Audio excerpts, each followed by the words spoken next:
A study guide to Agamiya karma, understanding fate and volition.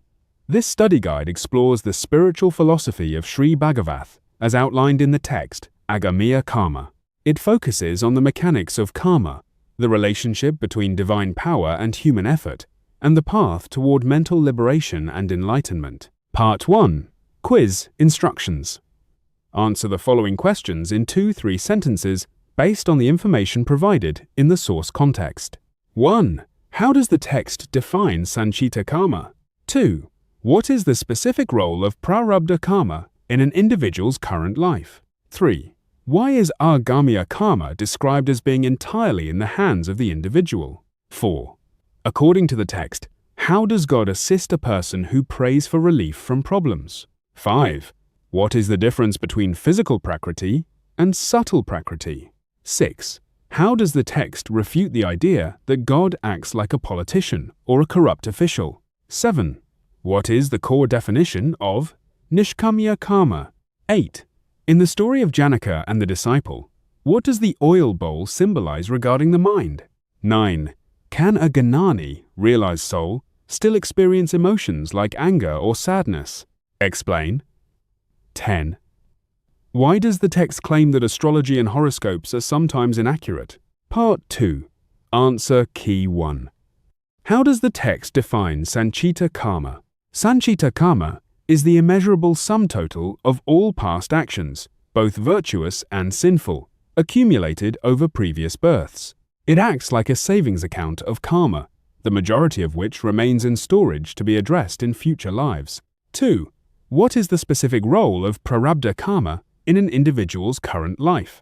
Prarabdha karma is the portion of the Sanchita stock that is withdrawn for experience during the current birth. It determines the environment, standard of living, relationships, and health challenges an individual encounters, functioning as the destiny outlined in astrological charts.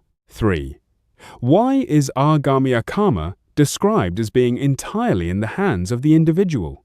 Agamiya karma consists of newly generated actions created through free volition and conscious choice in the present moment. Unlike the other two forms of karma, it is not a result of the past, but is nascently born from an individual's firm resolve to act. 4. According to the text, how does God assist a person who prays for relief from problems?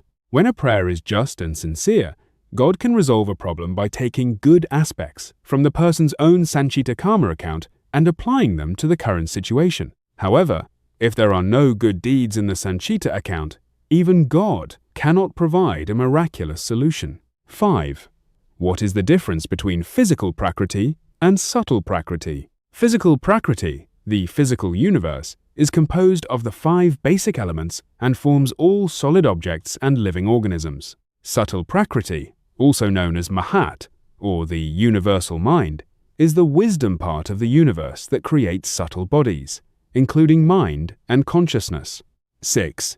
How does the text refute the idea that God acts like a politician or a corrupt official? The text argues that if God showed partiality by ignoring the law of karma in exchange for praise or rituals, he would be no different from a corrupt official. True divine justice requires that God operates according to nature's laws, where individuals reap the specific results of their own past and present deeds. Number 7. What is the core definition of Nishkamya karma? Nishkamya karma is action performed without a sense of doership or attachment to the results. It is the opposite of kamya karma, desire-oriented action, and occurs spontaneously when the mind is liberated from inner conflict and the egoic claim of I did. 8. In the story of Janaka and the disciple, what does the oil bowl symbolize regarding the mind? The oil bowl represents the mind and the sense of responsibility the doer feels for it. When the disciple felt responsible for the bowl, he was consumed by fear or joy. When he carried it without the threat of death or personal stake, he could observe the world clearly without being overwhelmed. 9. Can a Gnani realized soul still experience emotions like anger or sadness? Explain. Yes, a Gnani still experiences emotions because feelings are necessary tools to administer and respond to external surroundings. The difference is that a Gnani does not identify with or try to regulate these feelings. They arise and disappear spontaneously, without creating a sense of ownership or mental confrontation. 10. Why does the text claim that astrology and horoscopes are sometimes inaccurate? Astrology primarily calculates the trajectory of prarabdha karma, which is the predetermined meter of one's life. However, because Agamiya karma, newly made choices, can intervene and conflict with prarabdha, the actual outcome of events can deviate from calculated predictions. Part 3. Essay Questions Instructions. Use the provided source context to develop comprehensive responses to the following prompts. 1. The master key of Agamiya. Discuss the argument that human effort, Agamiya, is superior to divine intervention or ritualistic remedies. How does the author suggest that an individual can build their own destiny? 2. The threefold structure of karma. Explain the relationship between sanchita, prarabdha, and Agamiya karma using the metaphors of bank accounts, investments, and expenses provided in the text. 3. The nature of divine justice. Analyze the text's perspective on God's power. Why does the author argue that God's authority is limited regarding Agamiya karma, and how does this redefine the purpose of prayer? Number 4. The path to mental liberation. Compare the average man's experience of mind and emotion with that of a gnani. Focus on the concepts of doership, spontaneous action, and the birthless state. 5. Virtue and social progress. Explore the role of virtuous living as a practical tool for transforming one's life and society. Reference the stories of the Devas and Asuras and the three boons to support your analysis. Part 4. Glossary of key terms. Term definition: Agamiya karma.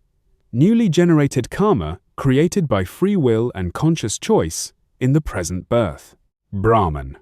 The ultimate truth and life essence. The nobility that originated the universe. Chith. The wisdom, or subtle part of the universe. The universal mind. Gnana. Self-realization, or truth realization. The clarity of understanding the mind's inability to be controlled. Gnani A, realized soul who performs actions spontaneously without the sense of being a doer.